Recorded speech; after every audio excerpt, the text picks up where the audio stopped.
Vous êtes curieux de planter de nature? Toutes les réponses et bien plus encore dans le dossier de Bienvenue au jardin. Nous restons en ce moment dans les plantes de saison parce qu'il est vrai qu'au fur et à mesure que s'écoulent les mois, on a a priori de moins en moins de choses intéressantes à mettre dans son jardin.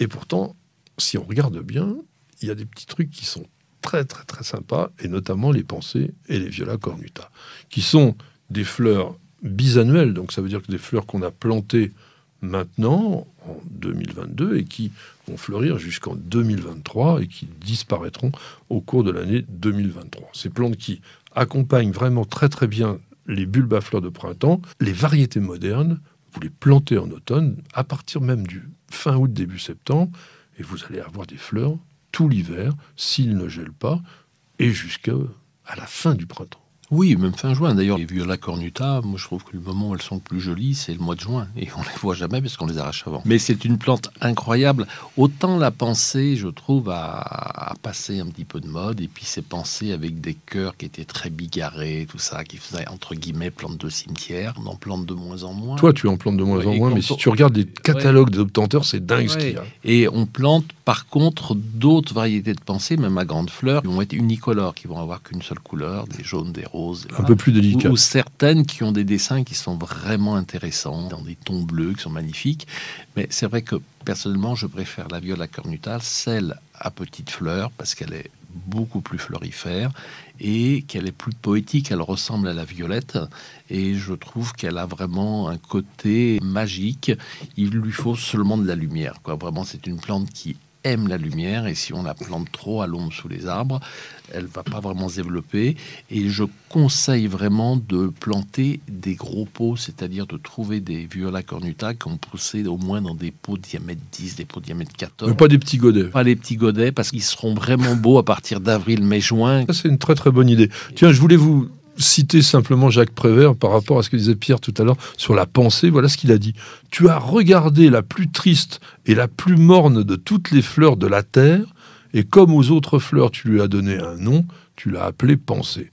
C'est quand même peut-être un peu méchant, parce que il y a quand même, oui, voilà, Monsieur Prévert a été un petit peu dur dans Paroles de fleurs en 1946. On va essayer de différencier quand même les pensées des viola cornuta. La pensée, c'est un hybride qu'on appelle viola X, vous vous rappelez, je vous le dis souvent, quand il y a un X, ça veut dire que c'est un hybride, Vitrochiana, qui est sans doute à l'origine viola tricolore, qui est une plante que l'on trouve spontanément, ou que l'on trouvait spontanément en Europe, et qui a 3 couleurs au niveau de sa fleur.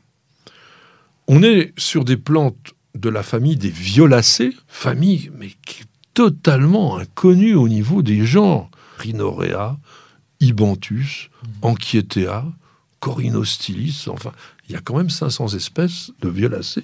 Et puis, surtout sur notre genre viola, alors là, on compte même plus les hybrides. La pensée, on le disait, est cultivée comme une bisannuelle, bien que ce soit une plante qui est vivace, et si on est dans la région méditerranéenne, ça devrait pouvoir tenir plusieurs années. Mais c'est des vivaces éphémères.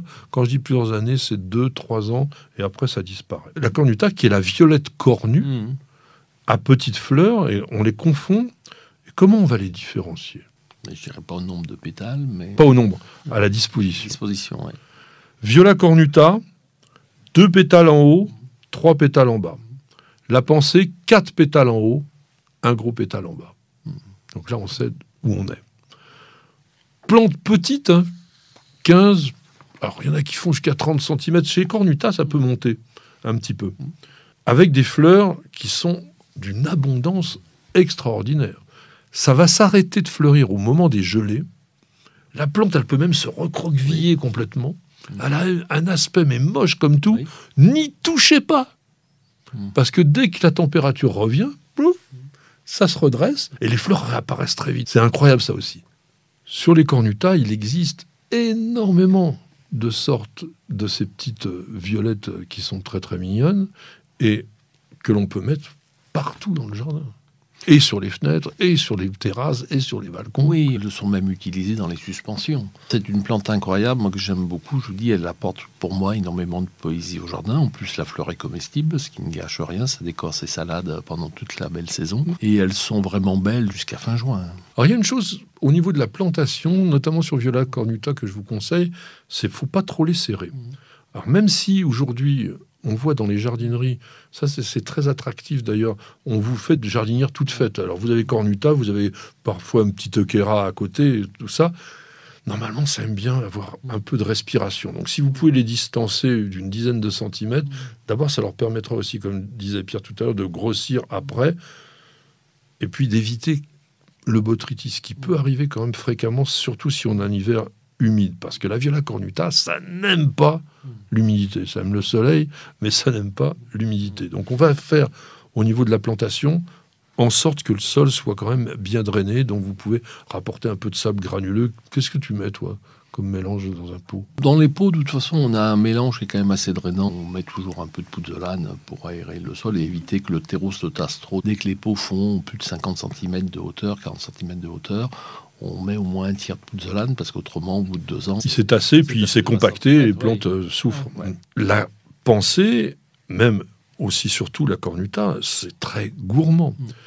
En hiver, vous faites rien, c'est pas la peine, elle est en dormance, mais dès que le printemps va commencer, si vous voulez qu'elle continue à grandir et qu'elle vous donne des fleurs plus longtemps possible, nourrissez-la un petit peu, surtout si elle est en pot. Attention, attention, attention, limaces. Et escargots. Hein, ça y va quand même. Alors maintenant, Pierre, en tant que paysagiste, donne-nous quand même quelques idées d'associations. Qu'est-ce qui serait bien faire comme composition? Il y a des mélanges sur les pétales dans les jaunes violets, dans les bleus et blancs qui sont absolument incroyables.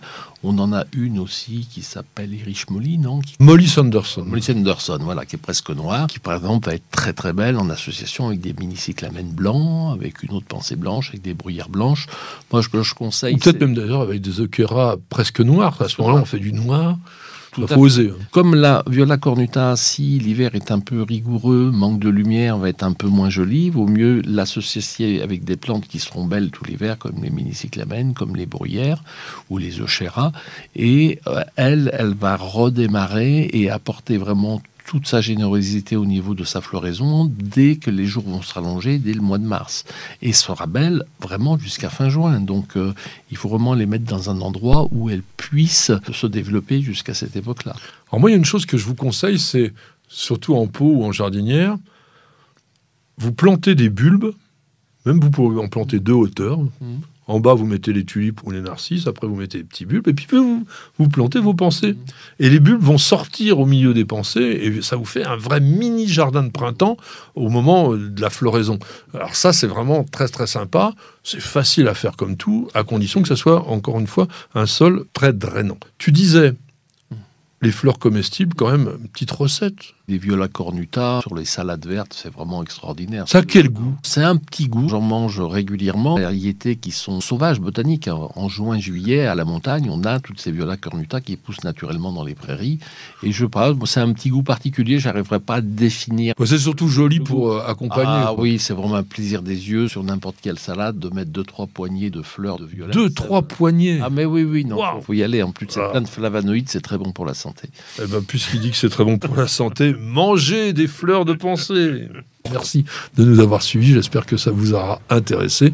On est ravis de vous retrouver chaque semaine. Pierre, merci beaucoup d'avoir participé à cette émission et d'être là à nous donner des bons conseils. Je vous ai pas parlé de ma petite perle adorable. Elle n'est pas là aujourd'hui parce qu'elle préfère largement être au jardin, comme je suis sûr que c'est le cas pour vous aussi. On vous dit très très bonne semaine et bienvenue au jardin.